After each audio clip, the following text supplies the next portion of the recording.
Hi, my name is Rob, and I have an observation to make. There is a statue on Temple University's main campus that represents a deceptive tale about the school's founder, Russell Conwell, that's meant to cover up shame stemming from his Civil War past. The statue as it stands today reads, Johnny Ring was the youth whose example in life and heroism in death provided inspiration that led to the founding of Temple University. In the war between the states, he was personal orderly to Captain Russell H. Conwell of the 46th Massachusetts Infantry.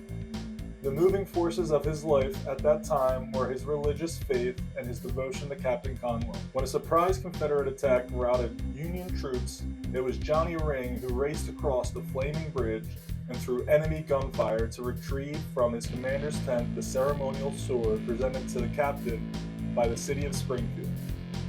He brought back the sword, but he died that night of his burns as Captain Conwell knelt by his cot in prayer. The incident turned Conwell to the ministry as a life work and later to the founding of Temple University. While this sounds like a great story to be proud of, very little of it is actually true. This questionable backstory led former professor of journalism Joseph Carter to research the history of Russell H. Conwell and the story of Johnny Ring for nearly 20 years, and this was the truth he uncovered. The subject's real name was John Quincy Ring. First a private, then promoted to corporal by the time of his death. His death was in no sense a heroic act. John Ring was a clerk, not a personal orderly or aide to Captain Conwell. The sword from the story was gifted to Captain Conwell by his own men, not the city of Springfield, Massachusetts. Ring was admitted to Hammond General Hospital at Beaufort, North Carolina on February 29, 1864, and died March 13th of that year. John died from measles complicated by tuberculosis. The ambush of Conwell's men occurred February 2nd, 1864. Facts shown in official military records and other primary sources show not a speck of truth in the myth that Ring raced across the flaming bridge, then died of traumatic burns that night with Conwell at his bedside. Specifically, because official records do show that Conwell was being held under court-martial for being away without permission during the ambush in question.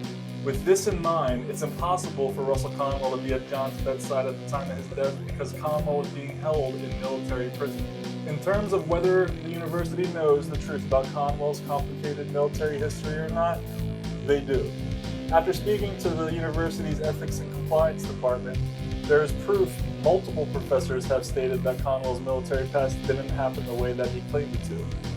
The issue still stands. Why hasn't the university corrected the statue or other biographical claims that continue to spread misinformation about Russell Conwell and the founding of Temple University? But hey, that's just a observation. If you want to hear more, follow me as I discuss the other pieces of art that centered around this topic, including a silent film that is now considered lost media.